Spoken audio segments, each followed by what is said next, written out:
ဘယ်မှာကြီးလဲဘာဖြစ်ချင်ဆောက်ပြီးအဲ့ဒါလာပြီးတော့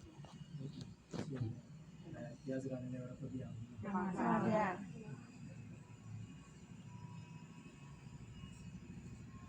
ီနေ့ဆိုင်ကဒီလိုကြရည်တယ်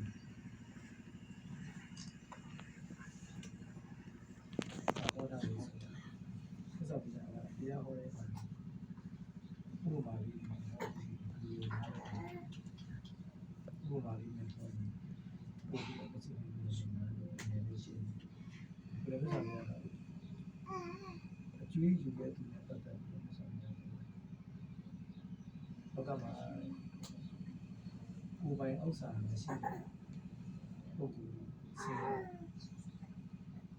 ကိုယ်ပိုင်ရှိတဲ့ဥစ္စာမရှိတဲ့ပုဂ္ဂိုလ်တွေကဆင်းရဲရှင်းရတော့အကျွေးယူရတယ်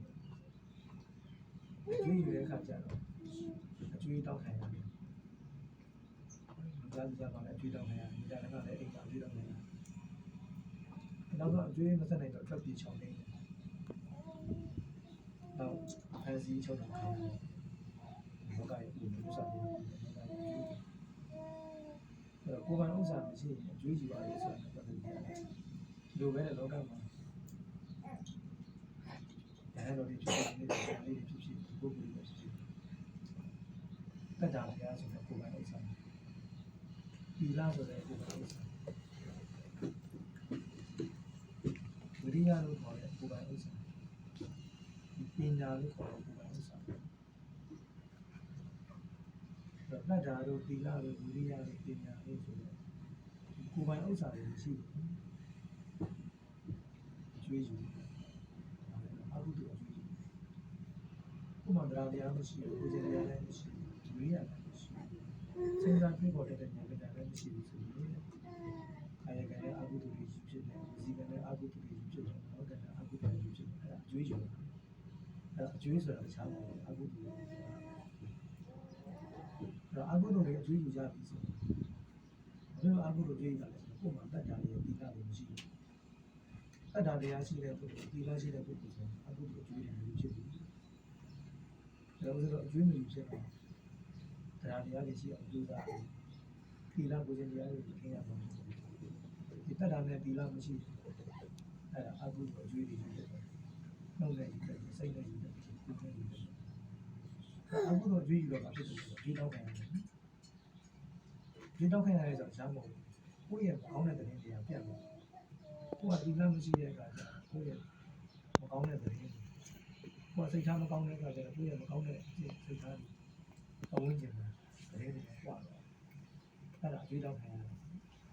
မကောင်းတဲ့တဲ့တွေပြတ်နေတာအဝန်းကျင်ရဲ့ဖဲ့ရမှုတွေအပြစ်တင်မှုတွေခံရတယ်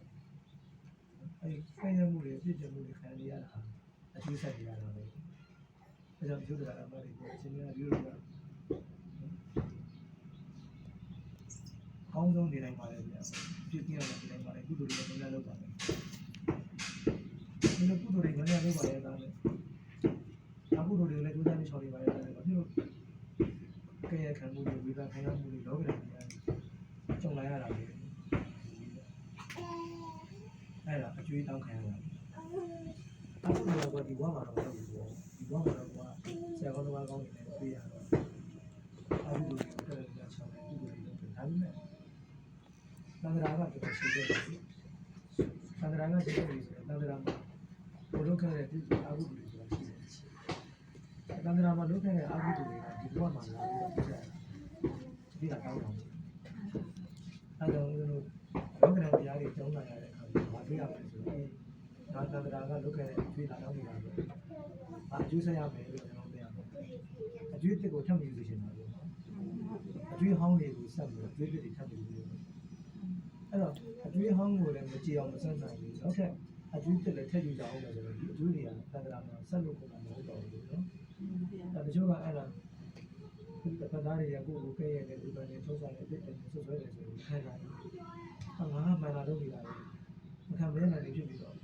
အဲ့ပြန်တော့ပြန်ဆဲဆိုကြပြန်ဖြစ်ကြတယ်ဒီ online ဖြစ်သွားတယ်ဆိုဆိုအဲ့တော့ဘာဖြစ်လဲအကုသိုလ်အကျွေးတစ်ထည့်ယူရတယ်အဲ့တော့အကျွေးဟောင်းကြောင့်ဒီမှာအကျွေးတောင်းခံနေရတာအဲ့ဒါတော့ဘုံပေါက်တဲ့အခါကျတော့အကျွေးတစ်ထည့်ယူတော့အဲ့တော့အကုသိုလ်ပေါ်အကုသိုလ်ဆင့်တယ်အ အာဟုတို့တစ်ခုတော့အာဟုတို့တစ်ခုထပ်ဆက်လို့ဖြစ်ပြီးအာဟုတို့အကျွေးတွေမကြည့်ဘူးလေခဲအဲ့ဒါကြောင့်တို့ဟိုကဒီဘဝမှာကောင်းအောင်လေးပါလေသားတယ်မကောင်းတဲ့လောကဓာတ်တွေကြောင်လာရရင်ဒါကအာဟုတို့အကျွေးတွေငါဆက်ဖို့ကြောင်လာလေလို့မင်းတို့ကအာဟုတို့အကျွေးတွေထပ်ပြီးအဲ့တော့ဒီပြစ္ဆုတ်ဘဝမှာအကျွေးမဆက်နိုင်ဘူးဆိုလို့ရှိရင်တော့ကမ္မနဘဝမှာမရဲပိတ်တာမိစ္ဆာအတူတကယ်ဆိုတဲ့အပယ်လေးပုံမှာအကျွေးဆက်ရတတ်တယ်အဲ့ဒါဟာပြစ္ဆုတ်ဘဝကအကျွေးမဆက်နိုင်လို့ကျင်းချခံရတယ်တူတယ်အကျွေးမဆက်နိုင်တဲ့ခါကျတော့အဲစီခံရတယ်အဆုံးတော်ခံရတယ်ဒီတိုင်းပဲတဲ့အကုသိုလ်အကျွေးတွေတော့ပိုင်းမဆက်နိုင်တဲ့အခါကျတော့အပယ်ငရဲမှာတော့ဆက်ပြီးရတယ်အပယ်ငရဲမှာတော့ဒီတိုင်းဆုံးတော်ခံရတယ်ဒီပြစ္ဆုတ်ဘဝကလောကရဲ့အကျွေးယူတဲ့ဥစ္စာတွေသာသနာတော်မှာလောဒီသန္တရာမှာအကျွေးယူလို့အကုသိုလ်အကျွေးတွေယူလို့ဆိုပြီးအချင်းချင်းပြောပြထားတယ်အဲ့တော့ကိုယ်ပိုင်ဥစ္စာလို့ခေါ်တဲ့တတ္တာတရားတွေဒီကြောင့်လို့ရှိရင်အကုသိုလ်အကျွေးတွေယူရတယ်အခုအကျွေးကြီးတယ်အခုအကျွေးကြီးပြန်ဆက်ရတယ်